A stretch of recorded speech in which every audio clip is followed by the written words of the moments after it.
Hello students, कैसे हैं आप सभी। आई होप आप सभी अच्छे होंगे। मैं आपका आपके अपने यूट्यूब चैनल स्मार्ट क्लासेस पर स्वागत करती हूं।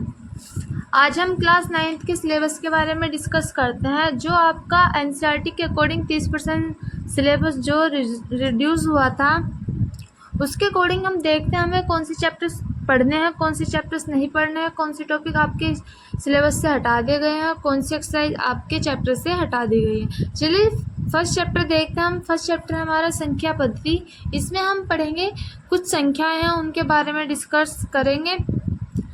जैसे अपरिमेय संख्याएं क्या होती हैं, हमारी परिमेय संख्याएं क्या होती हैं, वास्तविक संख्याएं क्या होती हैं और उनके दशम प्रसार हम कैसे करते हैं। ये वाली एक्सरसाइज आपके चैप्टर से हटा दी गई है। फिर वास्तविक संख्याओं पर संक्रियाएं का मतलब है हम जोड़ गुणा भाग कैसे करते हैं। फिर वास्तविक संख्याओं के लिए घातांक नियम, आप इसमें चैप्टर में कुछ घातों के नियम है, वो हम कैसे यूज़ करते हैं वो सीखेंगे। चैप्टर सेकेंड है हमारा बहुपद। इसमें हम पढ़ेंगे बहुपद क्या होते हैं, हमारे एक चर वाले बहुपद क्या होते हैं, बहुपद के शून्यांक क्या होते हैं, शून्यांक के बीच शून्यांकों के मध्य संबंध क्या होता है। फिर पढ़ेंगे हम बहुपद का गुणनखंडन, बहुपदों का हम गुणनखंड कैसे करते हैं। फिर इसमें कुछ बीजीय सर्वसमीकाएं होंगी, वो पढ़ेंगे। आइए चैप्टर थर्ड देखते हैं। चैप्टर थर्ड है हमारा निर्देशांक ज्यामिति। इसमें हमें पढ़ना है कार्तीय पद्धति। सिर्फ हमें ये वाला एक्सरसाइज पढ़ना है। ये वाली एक्सरसाइज आपकी इस चैप्टर से कटी हुई है। इसमें हम आलेख बनाना सीखेंगे, ठीक है। आइए चैप्टर फोर्थ देखते हैं हम। चैप्टर फोर्थ है आपका दो चर वाले रैखिक समीकरण। इसमें हम पढ़ेंगे रैखिक समीकरण क्या है, रैखिक समीकरण का हल कैसे करते हैं। ये दोनों एक्सरसाइज आपके इस चैप्टर से कटी हुई हैं। देखो रैखिक समीकरण का हल कैसे करते हैं। आपको कोई समीकरण दी होगी, उसमें दो चर होंगे x और y, और उसमें से हमें एक चर का मान दिया होगा, दूसरे चर का मान हमें ज्ञात करना है। आइए चैप्टर फिफ्थ देखते हैं। चैप्टर फिफ्थ है हमारे यूक्लिड की ज्यामिति का परिचय। इसमें हमें यूक्लिड ने कुछ परिभाषाएं दी हैं, वो पढ़ेंगे। अभिग्रहित और अभिधारणाएं हैं, वो पढ़ेंगे। आपकी ये वाली एक्सरसाइज इसमें से कटी हुई है। चैप्टर 6 देखते हैं। चैप्टर 6 है हमारा रेखाएं और कोण। इसमें हम पढ़ेंगे आधारभूत पद और परिभाषाएं। जो रेखाएं हैं उनके आधारभूत पद हैं और कुछ परिभाषाएं। प्रतिच्छेदी रेखाएं कौन सी होती हैं, अप्रतिच्छेदी रेखाएं कौन सी होते हैं, यौगिक कोणों के युग्म क्या होते हैं, ये पढ़ना सीखेंगे। और एक ही रेखा के समांतर रेखाएं कैसी होती हैं, ठीक है। ये वाली और ये वाली एक्सरसाइज आपके इस चैप्टर में नहीं है। चैप्टर 7 है हमारा त्रिभुज। इसमें हम पढ़ेंगे त्रिभुज क्या होते हैं, त्रिभुज के प्रकार पढ़ेंगे। त्रिभुज सर्वांगसम कैसे दिखाते हैं। देखो सर्वांगसम का मतलब है जो आकृति हमारी दो आकृति हो और वो दोनों एक जैसी दिखती हो, आपस में समान हो, बिल्कुल एक आकार की हो। मतलब आकार में भी थोड़ा डिफरेंस हो सकता है, लेकिन देखने में एक जैसे हैं, वो हमारी सर्वांगसम कहलाते हैं। देखो त्रिभुज की सर्वांगसमता पढ़ेंगे। त्रिभुज की सर्वांगसमता के लिए कसौटियां हैं, कुछ वो पढ़ेंगे। त्रिभुज के कुछ गुण हैं, वो पढ़ेंगे। आगे देख फिर त्रिभुज की सर्वांगसमता के लिए कुछ और कसौटियां और कुछ और कसौटियां में वो पढ़ेंगे। और एक त्रिभुज में असमीकाएं क्या है, ठीक है। चैप्टर 8 है हमारा चतुर्भुज।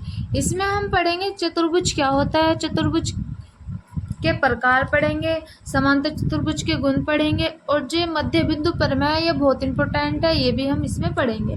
चैप्टर 9 जो है आपका इस एनसीईआरटी के अकॉर्डिंग जो 30% सिलेबस लेस है, उसमें से ये चैप्टर नहीं है। जिन्होंने न्यू बुक ले रखी है उस बुक में ये चैप्टर आपका नहीं है। आपके बुक में ओनली पहले 15 चैप्टर हुआ करते थे, और जो अब न्यू बुक्स आ रही हैं उनमें ओनली 13 चैप्टर हैं।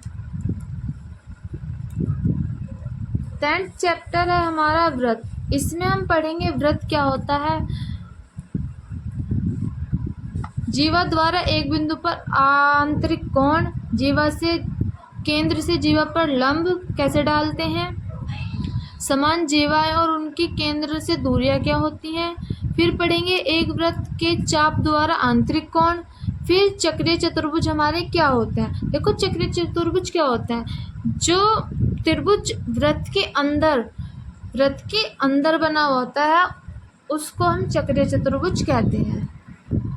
चैप्टर 11 आपका सिलेबस में नहीं है। चैप्टर 12 देखते हैं हम, हीरोन का सूत्र। देखो, हीरोन का सूत्र का हम प्रयोग कब करते हैं? जब हमारा कोई त्रिभुज दिया हो और उसकी तीनों भुजाएं असमान दी हो, तो जब हम हीरोन के सूत्र का प्रयोग करते हैं। हीरोन के सूत्र से देखो, त्रिभुज का क्षेत्रफल कैसे निकालते हैं। चतुर्भुज के क्षेत्रफल ज्ञात करने के लिए हीरोन के सूत्र का अनुप्रयोग, मतलब कि चतुर्भुज का क्षेत्रफल निकालने के लिए हीरोन के सूत्र का प्रयोग हम कैसे करेंगे। चैप्टर 13 की बात करें, चैप्टर 13 है हमारा पृष्ठीय क्षेत्रफल और आयतन।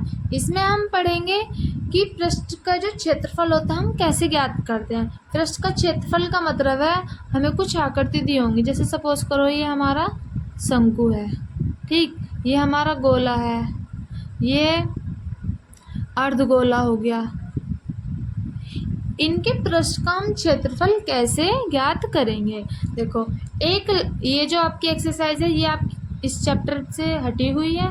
फिर हम पढ़ेंगे एक लंब वृत्तीय शंकु पर पृष्ठीय क्षेत्रफल कैसे निकालते हैं, ठीक, गोले का पृष्ठीय क्षेत्रफल कैसे निकालते हैं। ये दोनों एक्सरसाइज आपकी नहीं है इसमें। फिर हम पढ़ेंगे लंब वृत्तीय शंकु का आयतन कैसे निकालते हैं और गोले का आयतन कैसे निकालते हैं। आइए चैप्टर 14 की बात करें हम। चैप्टर 14 है हमारा सांख्यिकी। इसमें हम पढ़ेंगे आंकड़ों का संग्रह कैसे करते हैं, आंकड़ों का प्रस्तुतिकरण कैसे करते हैं। मतलब कि इसमें हम माध्यिका निकालना सीखेंगे, माध्य निकालना सीखेंगे और उनका हम बंटन कैसे करते हैं। लास्ट चैप्टर है आपका 15। चलो देखते हैं।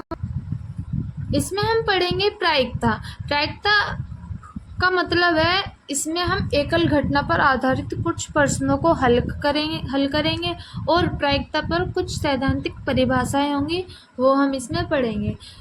तो स्टूडेंट्स, आपको अपना सिलेबस समझ में आ गया होगा और नेक्स्ट वीडियो में हम आपका चैप्टर 1 स्टार्ट करेंगे। उसमें हम अनेक प्रकार की संख्याओं के बारे में समझेंगे कि कौन सी संख्याएं कैसी होती हैं, जैसे वास्तविक संख्याएं कौन सी होती हैं, अपरिमेय, परिमेय, ठीक है, इन सब के बारे में डिस्कस कर देंगे।